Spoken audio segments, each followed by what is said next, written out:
Bien dans son job pour parler d'un sujet passionnant.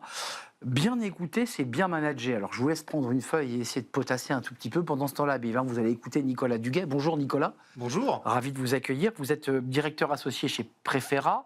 Vous faites beaucoup de conférences, beaucoup d'interactions et vous croisez beaucoup de managers. C'est vous qui avez choisi de porter ce sujet. Bien écouter, c'est bien manager. En un mot, en creux, on commence par un manager parle trop. Oh, c'est un pléonasme en fait, quelqu'un qui parle trop. Tout le monde parle trop d'une manière générale. Pourquoi le manager doit plus écouter que parler? Alors déjà, il y a une raison assez mathématique. On parle globalement à 125 mots minute. Oui. On est capable d'écouter à 900 mots minute. Quand je me mets en posture d'écoute, je suis manager, je mets mon cerveau d'une manière 7 fois plus puissante que si je parlais. En gros, j'intègre ChatGPT ou Claude dans mon cerveau immédiatement et je suis 7 fois plus puissant. Ne serait-ce que pour ça, c'est important. Deuxièmement, tout le monde cherche quelqu'un qui l'écoute. Vous-même, si vous aviez un problème pro ou perso, si je vous demandais qui est-ce que vous appelez en premier, réfléchissez au prénom qui vous vient. C'est souvent des gens qui vont d'abord écouter. On cherche quelqu'un qui va nous écouter, pas quelqu'un qui va nous donner une solution toute prête. Donc ça veut dire que ce que vous nous évoquez là, qui est un sujet de vie quotidienne, l'écoute, parler, c'est la vie quotidienne d'un humain, c'est devenu une compétence professionnelle. Oui, c'est une compétence d'être capable de se mettre en position vraiment d'écoute et d'éviter de vouloir parler tout le temps.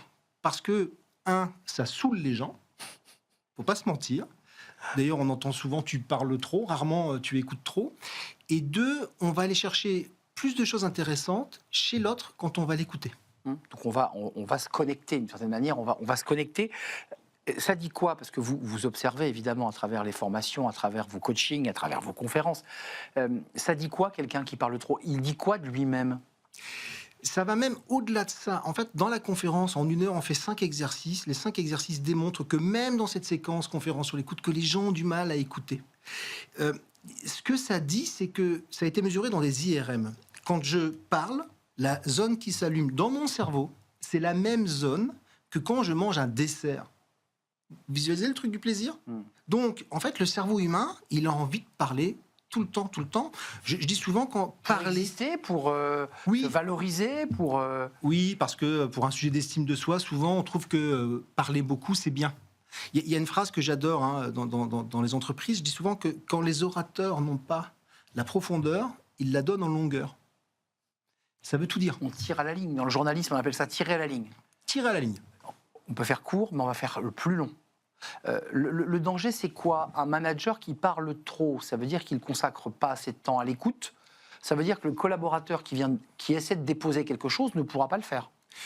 Ça veut dire qu'on va se priver de bonnes idées mécaniquement, première chose. Et la deuxième, c'est que finalement, on fait plus progresser les gens en les écoutant et en leur posant des questions. Et c'est d'ailleurs pour ça qu'il y a des études qui ont été formidables sur la capacité à poser les bonnes questions pour créer du lien et créer de l'intimité. Donc là, vous soulevez un sujet de philosophie fondamentale, c'est Socrate. La maïotique, je pose la bonne question et je vais faire accoucher le collaborateur, au sens philosophique du terme, évidemment. L'art d'accoucher les esprits, il disait. Et quand on regarde, que ça soit... Il y a ça chez le manager. Et c'est exactement ça, c'est toujours juste, que ce soit Socrate ou Pythagore a écrit beaucoup de choses sur l'écoute. Tout ça, c'est toujours juste. Et c'est encore plus valable aujourd'hui qu'avant, puisque tout le monde cherche un bon manager. Et quand on réfléchit à qu'a fait votre manager favori de tous les temps pour vous, souvent, il s'est mis en posture d'écoute pour faire grandir. Donc ça veut dire aujourd'hui qu'il faut réinverser ou se former à l'écoute, puisqu'on a beaucoup de managers qui politiquement, parlons un tout petit peu entreprise, qui politiquement vont beaucoup parler, parce qu'on se dit que plus on parle, plus on va être identifié par le COMEX, et plus j'ai potentiellement de chances de grimper dans les échelons de l'entreprise. Il y a de ça quand même. Alors, je brille. Oui, je brille parce que je parle. Et en réalité, moi je dis souvent, alors c'est une balle dans le pied que je me mets là, mais les formations à l'écoute ne servent pas à grand-chose. Puisqu'il faut d'abord comprendre pourquoi c'est important de ne pas le faire. Une fois que j'ai compris, j'y fais attention. C'est quoi les bonnes questions qui créent de la valeur pour tous? Justement, puisqu'on en revient à Socrate. Comment un manager... Il y a des techniques. Alors, les commerciaux en ont. Ils ont des questions pour embarquer le client et l'amener à peu près vers le produit qu'il y a. On est d'accord? Ouais. Quand on est un manager et qu'on veut embarquer ses équipes, c'est quoi les techniques? Alors, pour moi, le mot magique, déjà, c'est « allô ». Allo, ça vient d'un Hongrois qui s'appelle Puskás, qui est l'inventeur. Je crois que c'était Allo. Et oui, c'est l'inventeur du central téléphonique. Allo en hongrois, ça veut dire j'écoute. Se mettre en allo H-A-L-L-O, ça développe une posture de halo, H-A-L-O. Vous savez, c'est une première impression estimée positive en génère d'autres. Ben, je crois que se mettre en posture de halo avant toutes les techniques, c'est ça qu'il faut chercher. Et évidemment, après, il y a des bonnes questions qui vont beaucoup aller chercher sur les sentiments et les émotions. Vous avez vu, là, je me suis mis en écoute.